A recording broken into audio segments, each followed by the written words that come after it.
Hello students, how are you? I hope you all are fit and fine.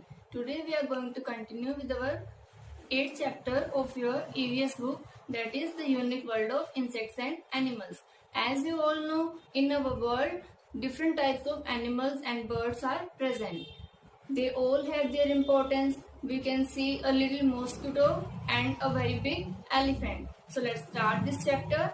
In this chapter, we will discuss about some of animals, their characteristics and their speciality. So let's start. One day, Gudiya, Munia and Raju were playing hide and seek in the dark. एक दिन राजू, मुनिया और गुड़िया जो है वो hide and seek यानी कि छुपा छुपी का खेल खेल रहे थे. One of them lost a coin of ₹2. उनमें से एक जने ने ₹2 का कॉइन खो दिया. Everybody started searching it together. सभी मिलकर इसको ढूंढ रहे थे. But they were unable to see anything. लेकिन उन्हें कुछ भी दिखाई नहीं दे रहा था as it was dark, because वहां पर अंधेरा था. सडनली अचानक Raju saw a bat which was flying very fast. तभी राजू ने अचानक से एक बैट यानी कि चमगादड़ को देखा जो कि बहुत फास्ट फ्लाई कर रही थी, उड़ रही थी. बट ही सेड, उसने कहा, लुक देखो, this bat is flying so easily in the dark. कि जो चमगादड़ है वो अंधेरे में बहुत अच्छे से फ्लाई कर रही है, उड़ रही है. And we are not able to see the coin. और हम सिक्के को, कॉइन को नहीं ढूंढ पा रहे हैं.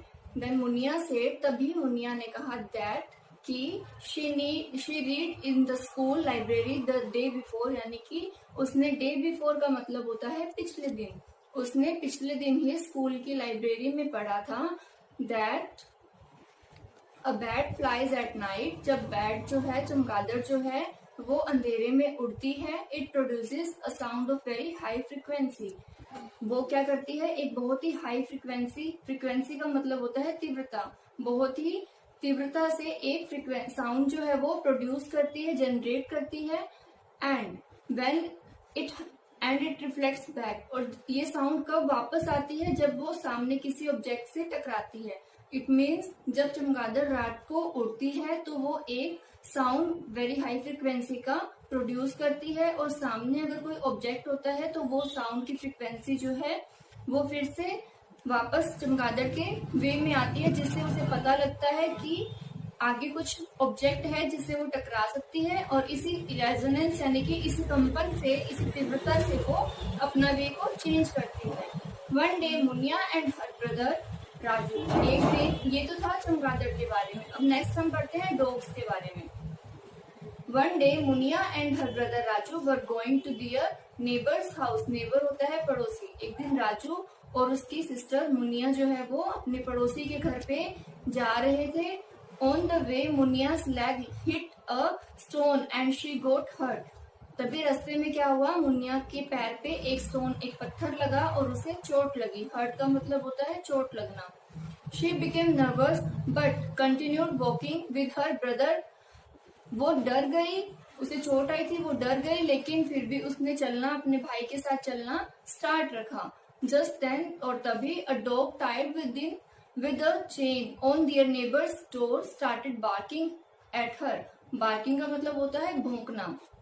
तभी क्या हुआ, उनके नेबर्स के डोर पे एक कुत्ता जो था वो बंधा हुआ था, उसने मुनिया पर बार्क करना स्टार्ट किया.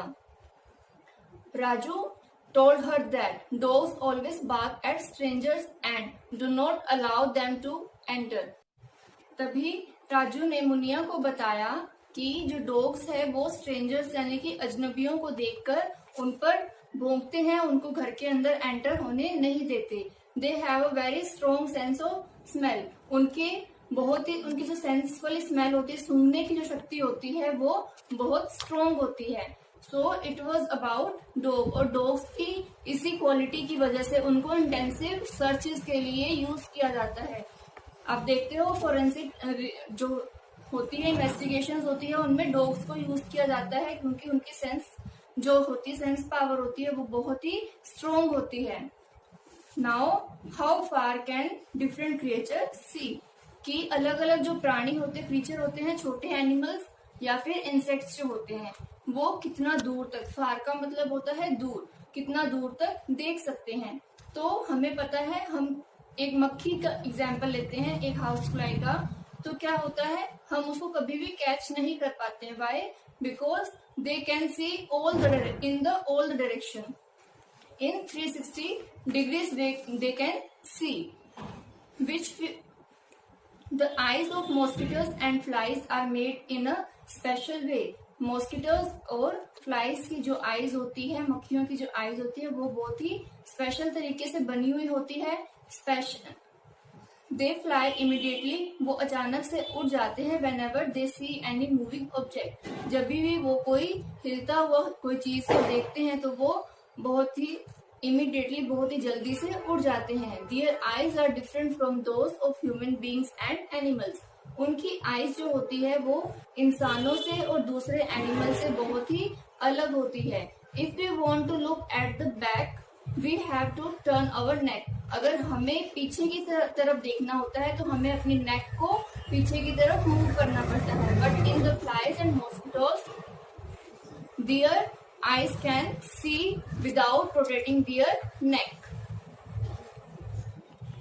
That is why they are able to see and we are unable to catch them, because they can see who is catching them, so they can fly immediately. Now अब हम बात करते हैं noise की।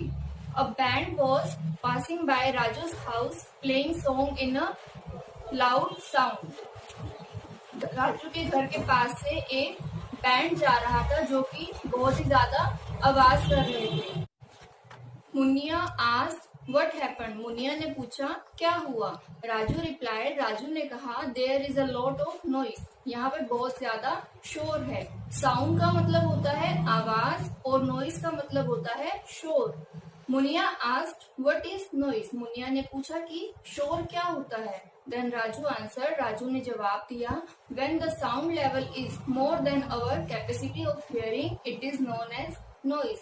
जब जो sound जो है वो हमारे सुनने की क्षमता से बहुत ज्यादा होता है तो इसे हम शोर कहते हैं।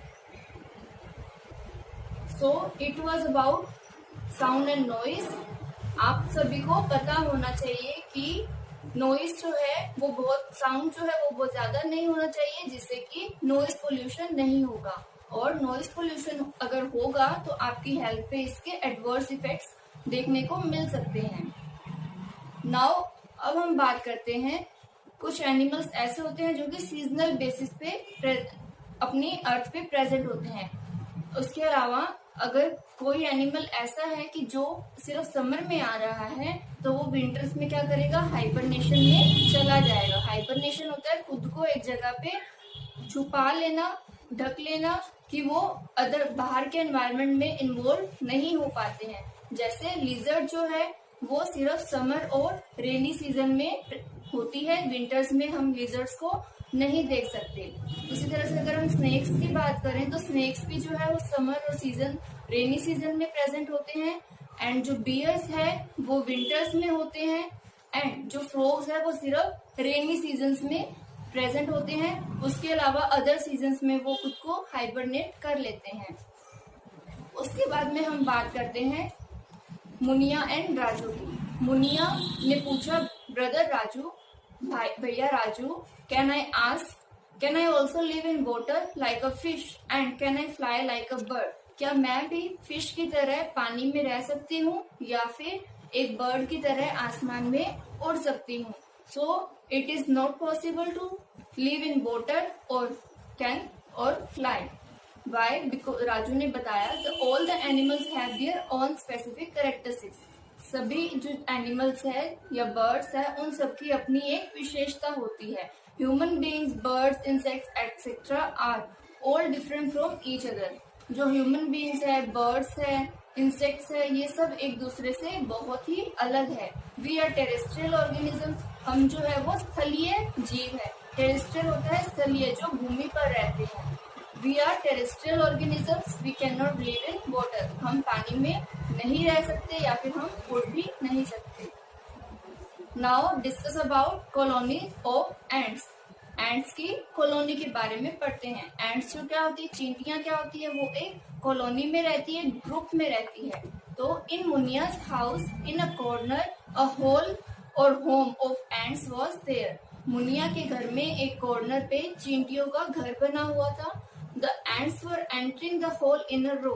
जो चींटी थी वो एक लाइन में उस होल में एंटर कर रही थी। Similarly many ants were seen moving under the plant pot in the garden. और उसी तरह से कुछ चींटियों को गार्डन में भी देखा गया, एक गमले के नीचे वो भी उसी तरह से लाइन बनाकर जा रही थी। When the pot was removed from its place, जब उस गमले को उसकी जगह से हटाया गया, then the ants started moving here and there carrying their eggs. तब एंट्स क्या कर रही थी, एकदम से उन्होंने इधर उधर चलना स्टार्ट किया अपने एग्स को कैरी करते हुए। मुनिया's mother told her that the ants release a substance while moving. जो एंट्स क्या करती है, वो जब भी चलती है तो अपने पीछे एक सब्सटेंस छोड़कर जाती है। वो एक केमिकल पदार्थ होता है, कार्बनिक पदार्थ होता है, due to which the other ants moving just behind recognise their way easily. उस वजह से उस सिक्रेशन की वजह से क्या होता है, जो बाकी की एंट्स होती है उनको अपना रास्ता पहचानने में हेल्प मिल जाती है। When ants bite, जब चींटियां हमें काटती है, they release that poisonous substance in our body due to which we have pain. और जब चींटी हमें काटती है तो क्या होता है, जो वो सब्सटेंस है वो हमारी बॉडी में रिलीज करती है, जिसकी वजह से हमें दर्द होता है। The ants always live in groups. Ants जो है वो हमेशा ग्रुप में रहती है। They have their own world, उनका अपना एक संसार होता है। Ants make their colony under the soil in tree trunks and secured and safe places in our houses. Trees जो ants जो है वो अपनी कॉलोनीज कहाँ बनाते हैं, पेड़ों के नीचे वाली साइड, पोर्ट्स के नीचे, घरों में किसी कॉर्नर पे अपनी कॉलोनीज जो है वो एंट्स बनाती है। उसके बाद में Raju and Muniya's mother said that the ants do their work collectively. जो एंट्स है वो अपना काम साथ में मिलकर करती है, बांटकर अपना काम करती है। यू शुड, और इसी तरह से आपको भी अपना काम बांटकर करना चाहिए। जो एंट्स होती है उनकी वर्किंग के अकॉर्डिंग एंट्स जो है वो 3 टाइप्स की होती है, queen ant, working ant and soldier ant. इनका वर्क क्या होता है, जो क्वीन एंट होती है वो एग ले करती है, और वर्कर एंट जो होती है वो उन एग्स की केयर टेकिंग करती है। एंड जो सोल्जर एंट होती है वो क्या करती है, वो एग्स को और एंट्स का जो होम है उसको प्रोटेक्शन प्रोवाइड करवाती है।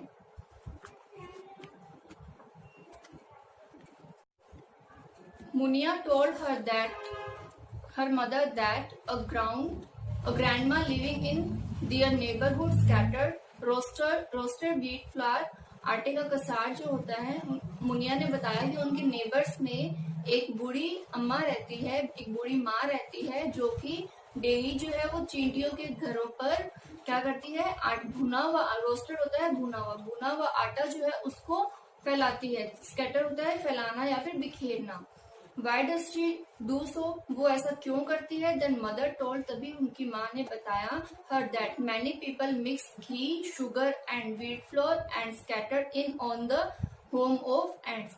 कुछ लोग क्या करते हैं, आटे को, घी को और शुगर को मिलाकर एक मिक्सचर तैयार करते हैं और उसको एंट्स के घर पर बिखेरते हैं। ताकि ऐसा क्यों करते हैं, ताकि वो ये समझते हैं कि उनको भी दूसरे एनिमल्स के लिए, दूसरे क्रीचर्स के लिए खाना अरेंज करना चाहिए। इसी तरह से हमें भी दूसरों के लिए खाने को अरेंज करना चाहिए, जो दूसरे एनिमल्स है उनको खाना खिलाना चाहिए। So it was all about our today's chapter. Here we learned that the capacities of animals to smell, see, hear, etc. are different. जो जितने भी एनिमल्स हैं उनकी सुनने की, सूंघने की और सुनने की, देखने की जो क्षमता है वो क्या है, अलग अलग होती है। Bats fly in the dark with the help of resonance. Bat जो है वो रेजोनेंस के थ्रू रात को उड़ सकती है। वी शुड वर्क टुगेदर, हम सबको मिलकर काम करना चाहिए। We should arrange food for the other animals also, और हमें दूसरे एनिमल्स के लिए भी फूड को अरेंज करना चाहिए. So I hope you all have understood it very well. Thank you.